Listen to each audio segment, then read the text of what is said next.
I would like to introduce you to Josh Kuntz, Chief Information Security Officer for the Texas Workforce Commission. Thank you. Can y'all hear me? There we go. So we were just talking about this a little bit up at the back of the room before we started. Cybersecurity is a very changing area. It's different now than it was 20 years ago, than it was 10 years ago, than it was 2 years ago. And so we're going to go through just a quick kind of overview of what's currently going on. And this is not the comprehensive everything that's going on in the world in cybersecurity. That would be a 6-hour or actually 6-day conference to talk through all those things. But I'll kind of give you a quick overview of what's going on and what might affect your areas. So we got a couple of objectives. These were in the packet, so I'm not going to read them out to you, but we're going to understand cybersecurity. We're going to learn about emerging threats. We're going to talk about some ways to prevent those things or keep yourselves safe, both at the workplace and at home. So the first thing is they come from a lot of places. So those cyber threats are coming from overseas, at home, your next door neighbor, all kind of different places. So we talk about who are cyber attackers. Criminal organizations, and they are organizations. We've heard some discussion about the workforce and the changing, the great migration or resignation of the workforce. Interestingly enough, that happens in these criminal organizations because they have a hierarchy. There's a CEO and a CFO. There's people who are doing development. And there's people who are doing the call center. They're the ones that are sitting behind a computer in a cubicle and actually doing the criminal hacking work. And they get disgruntled. They don't like their workplace. They don't like the long hours. They don't like the pay. They talk to each other across criminal organizations about those things, and they jump. Similar to how you see people, well, if I go to the next board over, I might get a pay bump, and so I'll move. Or if I go to the next city, I'll move. So you see that these criminal organizations are financially motivated. They have a corporate-like structure. Like I said, they have CEOs, CFOs, chief operations officers, people who are in charge of HR, actually have HR. That sounds crazy, but they do. Then you have your state-sponsored folks. These are people like China, Russia, Iran. They are more politically motivated. In many instances, these are government jobs. Russia, not so much. China and Iran, yes. South Korea. These are government employees who go into a government building and sit in a government cubicle behind a government computer and attempt to hack the West. And their motivations are more around, or they target more critical infrastructure and financial systems. Russia is more of a permissive environment. They don't necessarily have a lot of actual state government workers that are doing this, but they allow the criminal organizations to operate within their borders as long as all the hacking is going out. If you hack the West, the law enforcement's going to leave you alone. Then you have your hacktivists. Now these folks, people like Anonymous. You've heard of Anonymous. They've got the little hood and the funny face. They don't have any particular affiliation. They're idealists, and they're very unpredictable. So right now with the Russia-Ukraine conflict, Anonymous, this hacking organization, has actually taken on the role of the white hat hackers. So they are actively hacking Russian criminal organizations, Russian hackers, Russian government, and doing harm to Russia in response to them invading Ukraine. This was actually the opposite of what was expected. So the Center for Internet Security, or excuse me, the Critical Infrastructure Security Alliance had put out a notice for shields up. Be aware, Russia's going to be running cyber attacks against the West in retaliation for all of the sanctions, the financial sanctions that they were doing. That really didn't come to pass because A, Russia got so embroiled in the physical war that they haven't been able to put any effort towards the cyber war. And B, activists decided that they did not like what Russia was doing. And so they attacked them preemptively outside of the normal process that you would see red team, blue team type attacks that the government, US government might push against a foreign entity who is doing these sorts of things. So it's a really weird piece of it that these hacktivists actually, in this instance, are participating on the good guy side, if you want to call it good guys, bad guys side. The hard part about that is that tomorrow they could change their mind and decide that the US government is now their enemy and they're going to switch back over to trying to attack the US. When you look at the different types of not motivations, but the types of attacks that you're looking at, your criminal organizations are primarily using ransomware because they want to get money, but they're 100% financially motivated. Your state-sponsored use some ransomware, but more often than not, they're doing either corporate espionage, especially China. They're looking for intellectual property, or DDoS attacks or compromise attacks against critical infrastructure. How can we probe the US power grid, pipelines? That just happened. And other critical infrastructure. See, the Colorado Department of Transportation had a major ransomware attack that shut down all of their electronic signage. That was 2 years ago, and it took them over a year to recover from that. And that was one state. And that caused huge problems where they had to go out, they had to go back to manual signage, they had to go back to manual tracking of traffic patterns, and everything has gone to computers. So when you go back to the big chief pad and the pencil, that's a really hard transition backwards. So what kind of cyber attacks are we talking about? We're talking about ransomware. That's that piece of malware that they put on your system to lock it down. It's encrypting your data and you don't have the key to unlock it. This is actually a very common attack. It's an attack that has been perpetrated against other workforce boards. I will not name them, but we have had a number of boards that had attacks that were successful. Their data got locked and we had to help them or participate in incident response and recovery for those boards. Distributed denial of service attacks. This is a big part of the state-sponsored area. This is around making your system unavailable for one reason or another, whether that's a whole bunch of connections trying to be made to your web service, or to your email server, or to your whatever application you've got out there, and it consumes all the resources. You have so many failed connections, nobody legitimate can get in. We saw this happen actually to TWC during the early stages of the pandemic. We had a number of systems that had published vulnerabilities. Now, we had mitigating controls in the background to keep those from becoming exploited, but to the external world, it looked like we had a vulnerability they could go after. And so they tried, and all those failed attempts caused a resource exhaustion, and that made the site go down. That was one of the reasons we had to put that whole Google lobby out to make sure that we could meter that traffic into the site. Your website defacement. This is really your hacktivist areas that get onto your website and change the content. You see this a lot with Anonymous. They'll take on some cause.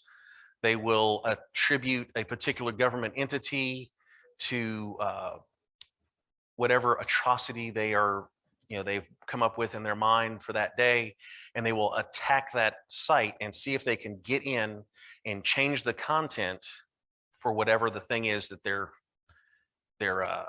most passionate about. So they'll put up their banners and pictures of whatever atrocity they think is being perpetrated by that government entity or that organization, and try to discredit them, use that agency's or that organization's platform to promote whatever their agenda is. So that's your website defacement. And then the one that none of us want, the data breach. It's somebody getting in, getting hold of your data, either changing it or taking it out and selling it. And both are financially motivated. So if you have a database where it becomes the system of record for ownership or for some sort of benefit, changing that data becomes financially viable for an organization. Say, for instance, getting into the unemployment system and changing the depositing bank account for unemployment benefits. They didn't steal the data, but they got in there, they get in, They changed the account, and now payments are going to the wrong account. And that account's only open long enough to collect the payment, and then they shut it down and move on. We see this happen. We actually saw this happen during the pandemic. We had a number of accounts that got compromised in that way, and we had to make notice on it, public notice about, hey, people, if you believe that your account's been compromised, make sure you contact us so we can get the fraud department involved. We ended up with 540 something folks that had account compromises like that. How are they carried out? This is the most, if you don't pay attention to any slide, this is the slide to pay attention to. This is how you end up with a compromise. And all of these things, the vulnerable web applications, vulnerable networks, this isn't 0-day stuff, folks. This isn't, oh, this came out today and how could we possibly be, secure against that? Most of the time when you're talking about unpatched operating systems or applications, or your unsupported operating, this is old stuff. We're talking about vulnerabilities that have been around for 5, 6, 10 years. Unsupported operating systems, they don't change that stuff every other week. That's years and years. And the company that has that lets you know when it's going unsupported, right? So Windows 7 hasn't been supported for quite a while, and they told you up front when that was going to change. Vulnerable networks. So this is where you have your routers, your switches, even your firewalls and your VPN devices. One of the, again, we'll not name them, but one of the boards that had a ransomware attack, the mode of ingress was their VPN because it was unpatched. It had a firmware patch that had been needed for 3-4 years, hadn't gotten done. That's how the attackers got in. So not patching those systems becomes a problem. The other thing is lack of network segregation. So if everything is on the same network, I don't know how technical anybody in the audience is, but if you're not technical, go back and ask your IT folks. Do we have network segregation, or is everything on the same VLAN? Because if everything's on the same VLAN, if somebody gets in one spot, they can get to everything else inside. If you segregate it and you have your critical data path, and then you have maybe your administrative data and your public data, and all those things are separated, if they get into one, they don't get to transverse into the others. And then lack of network resiliency. So this has to do with your backups, having disaster recovery, having backups, testing your backups. So that's a big one. So if you take backups of your systems, but you never test them, at the point that you need to recover is not the time to find out that, oh, only 50% of my backups actually work. In a ransomware event, the most effective tool against having to pay the ransom is having a good backup. Because if you have all your data backed up, you can just dump that server, rebuild it, and put the data back on it.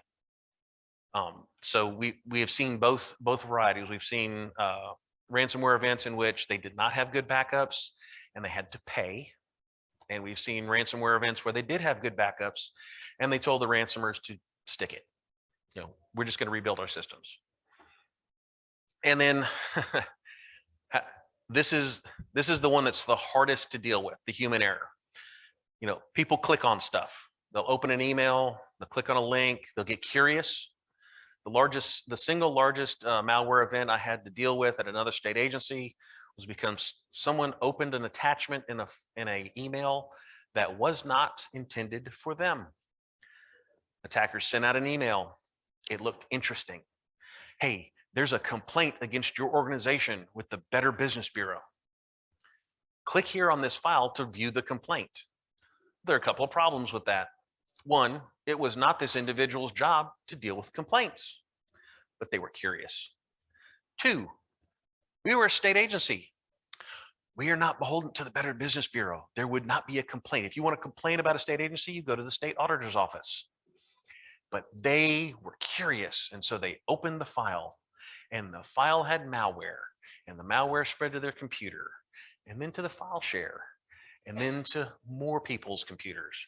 And we had to shut down the network for 2 weeks to clean it. because somebody was curious at your human error. So this is my favorite part.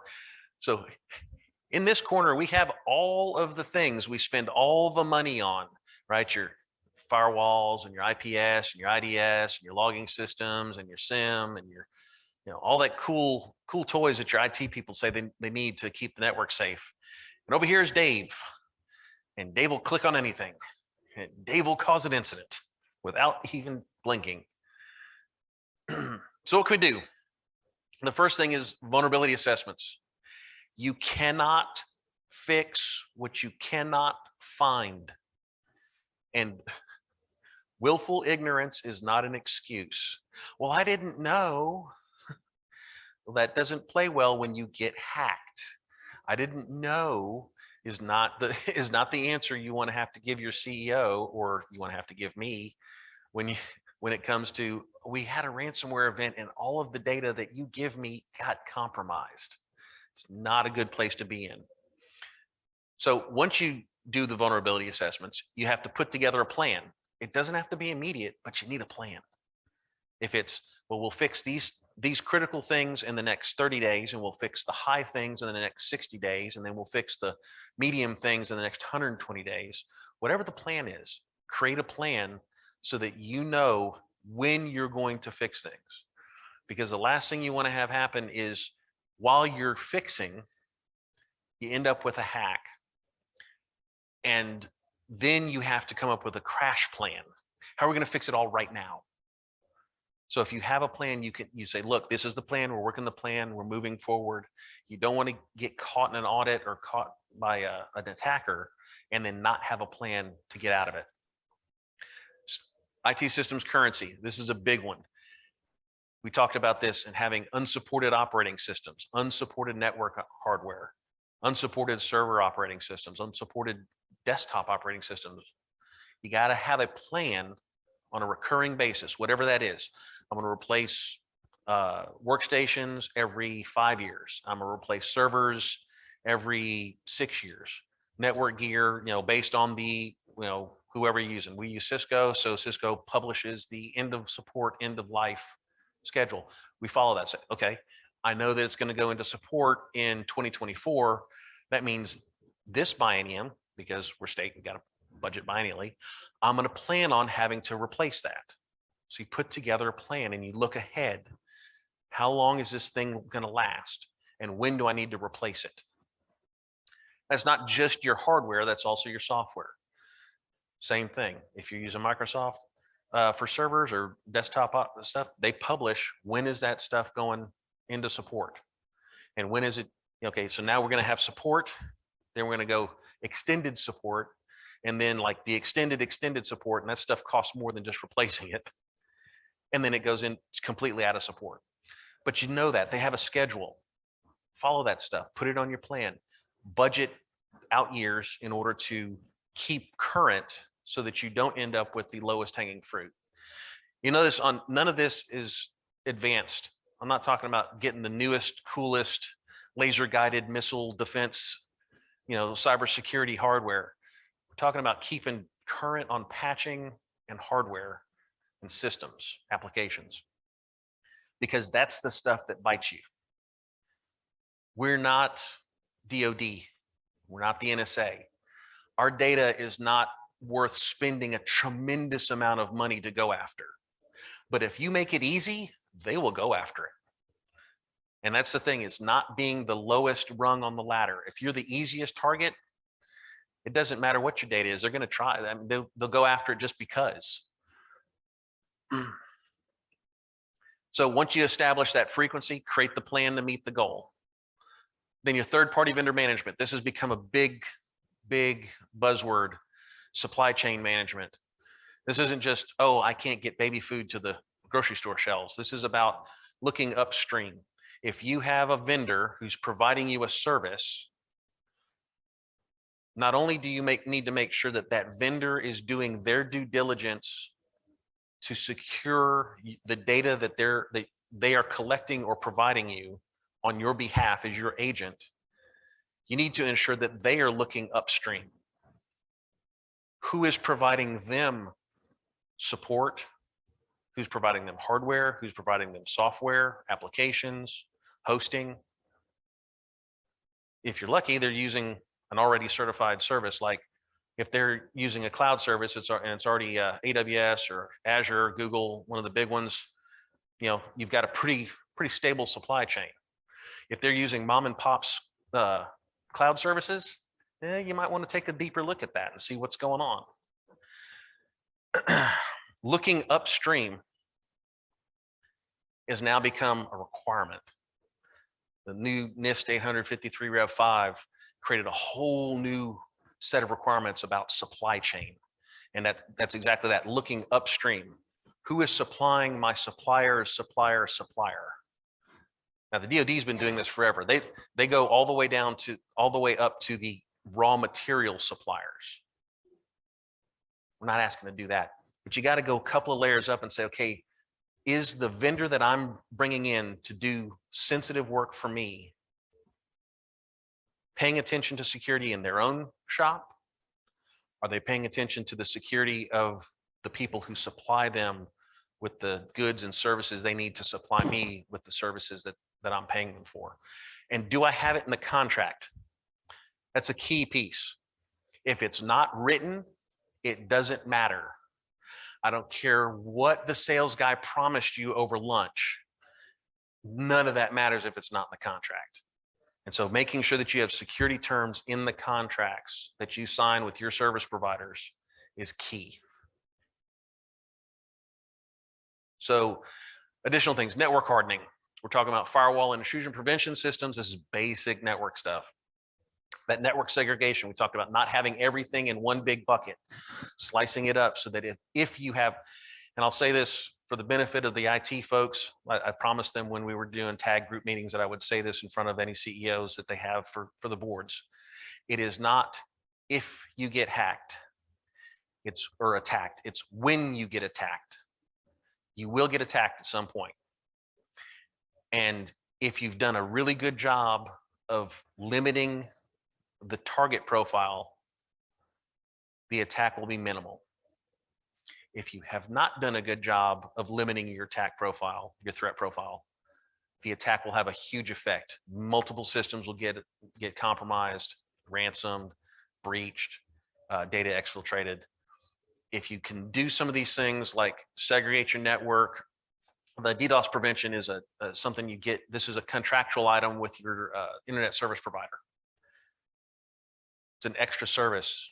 It's worth getting because if somebody decides they don't like the service that you provided, or they hate the government today, or whatever, and you're the easiest target for that, they can just launch. And most of these things now, ransomware and the DDoS, are all done as attacks as a service, right? So it's ransomware as a service or DDoS attacks as a service. They buy a package and then they launch the package. And they even have technically, remember I talked about the corporate structure of these criminal organizations. They even have help desk and support. Oh, you're having trouble launching your package here. Let us see what's going on. Let me help you with that hack. For an extra fee, an extra $20, we'll go ahead and provide you technical support on running your hack. So it doesn't take a tremendous amount of sophistication to run a hack.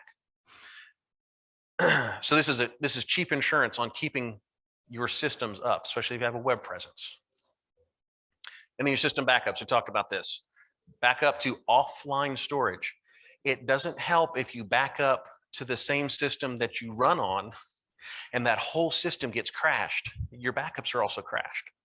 You need to take those backups to a separate system, whether that's a cloud-based system, another server, whatever that is. Your logs and your backups need to be somewhere other than your production system. And that one we talked about, test. It doesn't help to say, oh yeah, we back up every day. Have you ever restored from one of those backups? Do you know if it's going to come back up? And then your cybersecurity awareness training. This is for Dave. Remember Dave, who clicks on anything and opens every attachment that gets sent to him? So we have the annual cybersecurity awareness training. Another one that you should add to your portfolio is a phishing simulation training, because phishing is the #1 way that our individuals get hacked. Whether that's clicking on a link, clicking on an attachment, answering the email and starting a conversation with the attacker, providing credentials. That's my favorite one. Click here. Oh, but you have to do your login credentials in order to get to this special file. And the favorite one is we've got the newest compensation matrix coming out. In order to see that, go ahead and log into this secure file. And you just gave them your credentials. This is also why multi-factor authentication is a good thwart for the human error. So cybersecurity is like onions, lots and lots of layers, and it will make you cry. But no, really, security has so many parts. I know that I'm throwing a whole lot at you all at once, and you will get the whole slideshow.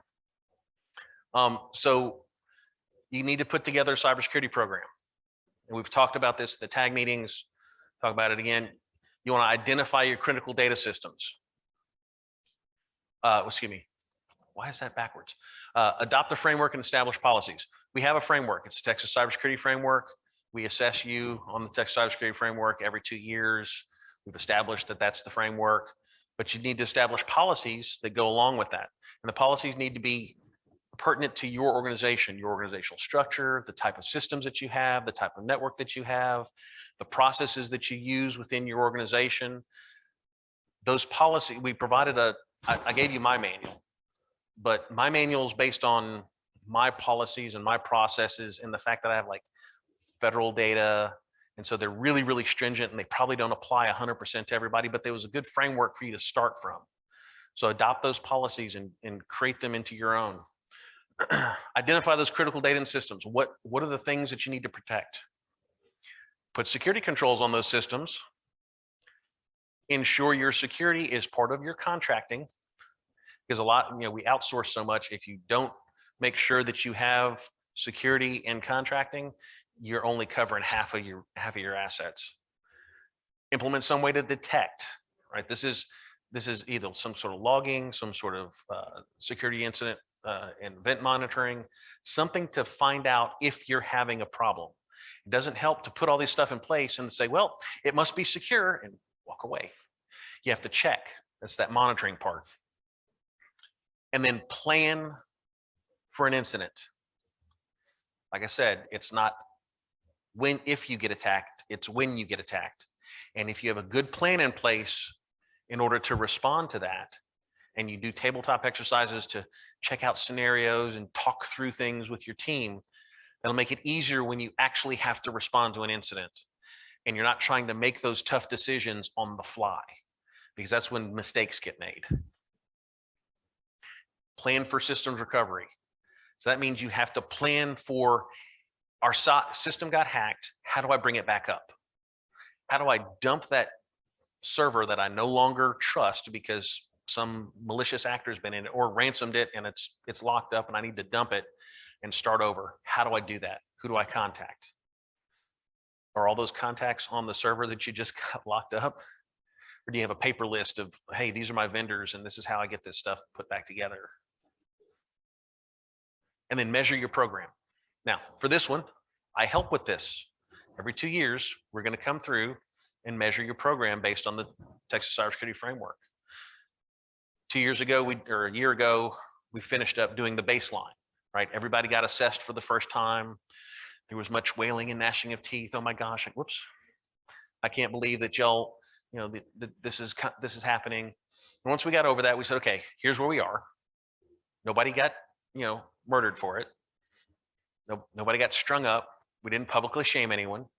We just gave you your baseline report, and you knew where you were compared to everybody else, right? So I gave you that baseline report. It had the maroon line in there with all the gray lines, and you knew which one you were because you were the maroon line. You knew where everybody else was, but you didn't know who everybody else was. So it had kind of a gauge of where's my program compared to everybody else's programs. And we set a baseline. We set a goal, right? We want to get everybody's program to a maturity level 3. So that's that measurement. And we'll do that every 2 years. We're getting ready to start that back up in September. It'll be in the same order. So you have a full 2 years from when your program got assessed to when it gets reassessed. And it's my favorite little cartoon.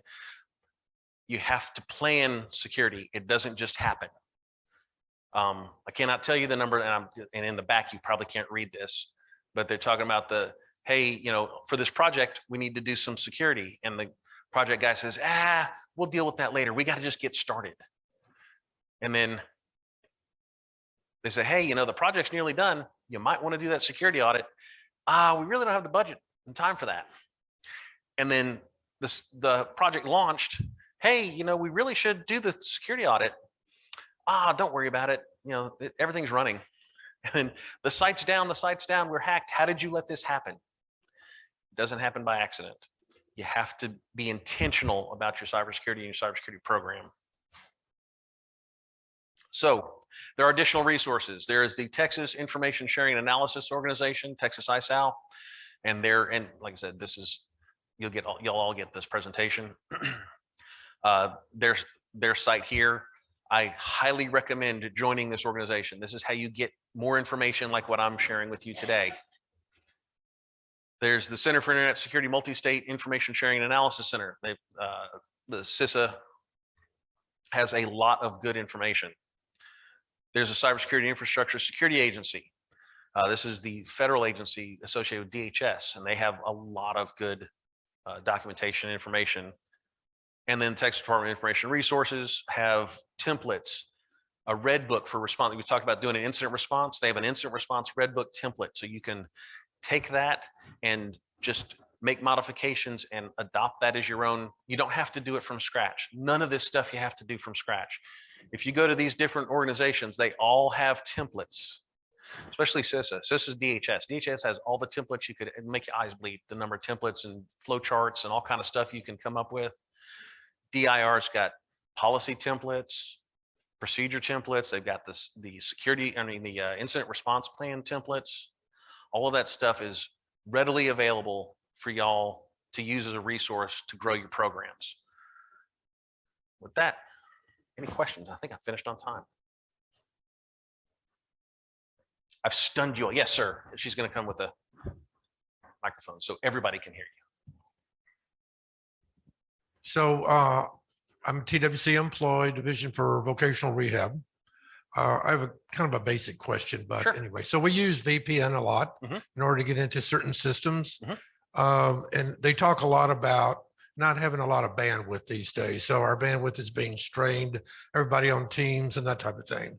And so a lot of times we're told, well, turn your VPN off because the VPN, I guess, sucks out a lot of the bandwidth and you may get dropped so anyway, my question is, you're talking about to connect to Teams? Yeah. So yes, and so actually, I don't even know if you have to drop VPN anymore to connect to Teams. No, you don't. You don't have to have VPN on to get on the Teams, but they're just saying that if you're in an office, say there's 25 people and everybody's on Teams on a call meeting or something like that, the bandwidth for that office location. Yeah, those are limited. So and when you're on VPN, you're get very technical here. You're going from that office all the way to TWC headquarters, and then out to the internet, to the team site that's on the cloud, and then back in, and then back across. So you're making multiple hops to do that. That's why I said if you hop off a VPN, you're going directly out that network instead of coming in that and making multiple hops. And so you're not breaching security of any sort? No, so all of our Office 365 products are in a secure environment. So you have to actually authenticate and you have to multi-factor authenticate to get to those. Thank you. No, that was a very specific question for a TWC employee that's in the field, but any other questions about the security program, stuff that's going on? Yes, ma'am, right behind me in the purple. So I'm another VR employee, but Sure. I'm also an ADSO, so an additional duty safety officer.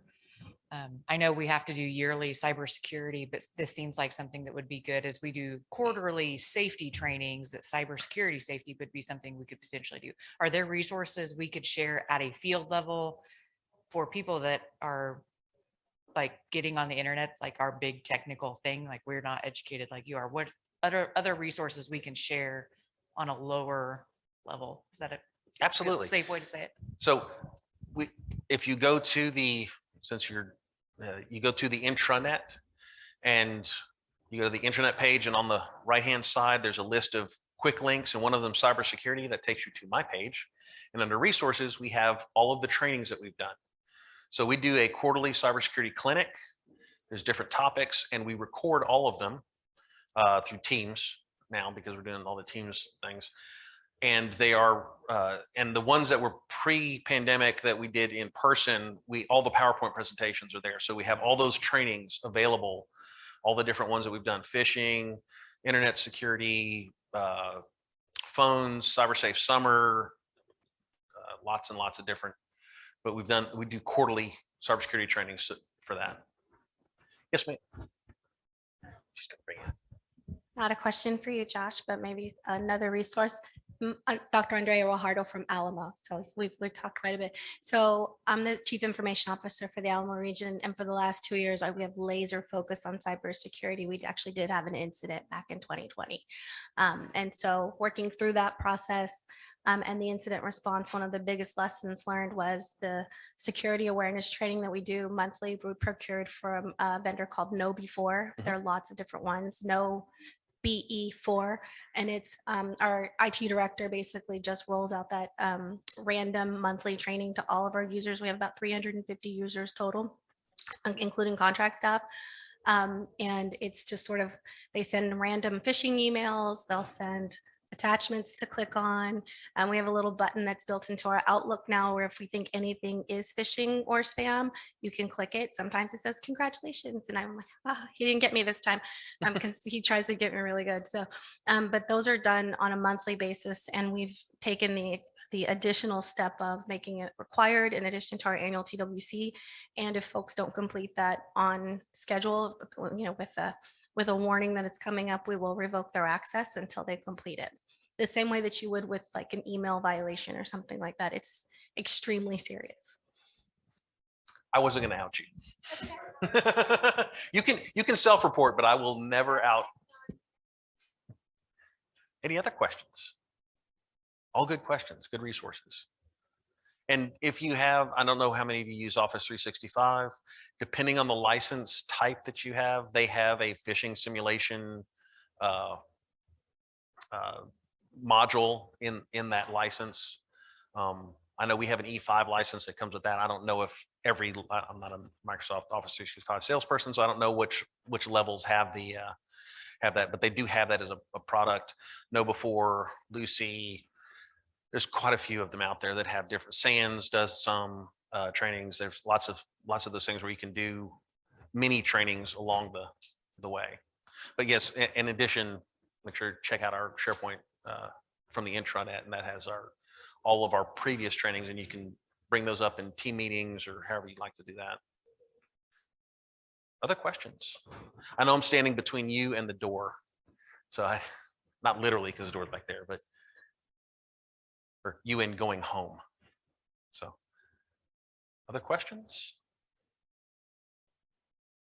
All right. Anything from the virtual world? Okay. Well, thank you very much.